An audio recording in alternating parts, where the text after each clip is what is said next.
Member for Oak Bay Gordon Head. Thank you, Honourable Speaker.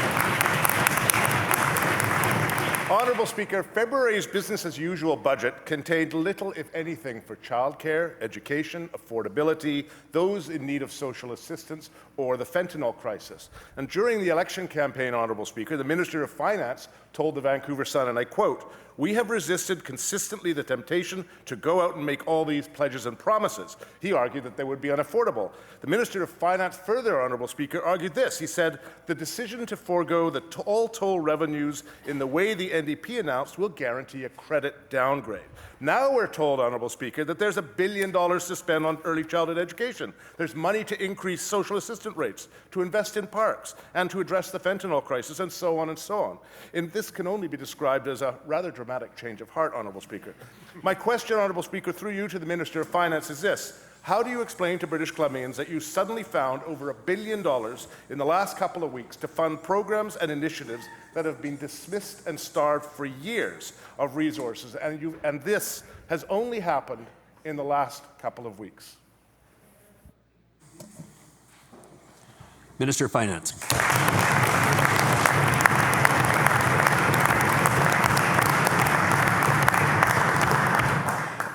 Thanks, Mr. Speaker, and to the leader of the third party. Oops, can't say that, can I? He voted against that, didn't he?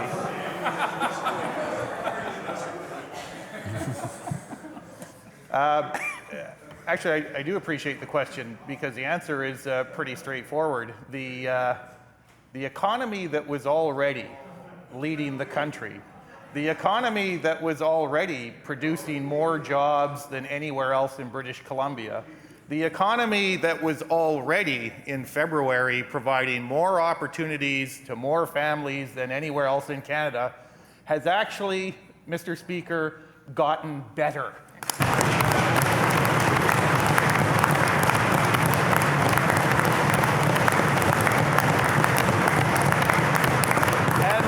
Mr. Speaker, I know the honourable member has made the decision to link hands with the official opposition, a party that in past opportunities used to play a little trick called injecting fiscal optimism into their budgets.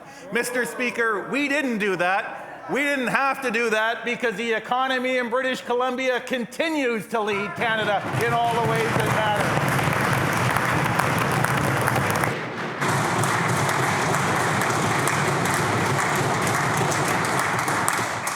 Member has a supplemental. Yes, Honourable Speaker, I understand why the economy is booming in British Columbia now. It's in anticipation of the great stuff that will be coming forward in the next few weeks.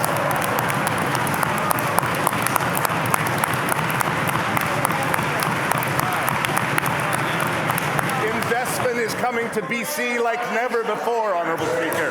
Members, Chair will hear the question. Thank you, Honourable Speaker. Investors are lining up a mile deep to invest in BC in anticipation of a kinder, gentler province that will soon be put forward.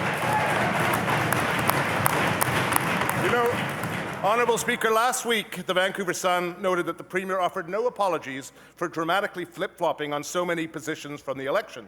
She said she hopes the NDP and the Green MLAs, oops, that's the third-party MLAs, would feel embarrassed to vote against their own ideas now embraced by the BC Liberals. My question to the Deputy Premier is this. How can British Columbians trust a government that just wants to embarrass the opposition and holds one set of priorities during the election campaign and another set of priorities immediately following the campaign? And what guarantee do we have that if the BC Liberals gain the confidence of this House, that those priorities won't flip-flop and change yet again?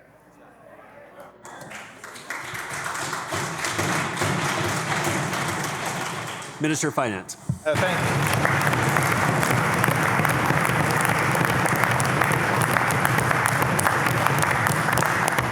I should, Mr. Speaker, provide the honourable member with the technical answer to the question he asked about the dramatic improvement in both economic performance and in the revenues that flow from that. And it relates to the reliance that we place on the Independent Economic Forecast Council, which for both 16 and 17 and 17-18 have adjusted their estimates and their forecasts by over an entire percentage point for the growth in our economy. That is dramatic. It is certainly providing government with more revenues, and the member will see the specifics of that in the days ahead when the results for 16-17 are presented. Mr. Speaker, British Columbia is performing at a remarkable level right now, and I know there are members sitting opposite who are salivating at the prospect, and who knows, may get that opportunity. But Mr. Speaker, were they to get the keys to this car, let there be no doubt that the tank is full, the engine is running on all cylinders, and British Columbians are enjoying the benefits of the strongest economy in Canada, Mr. Speaker.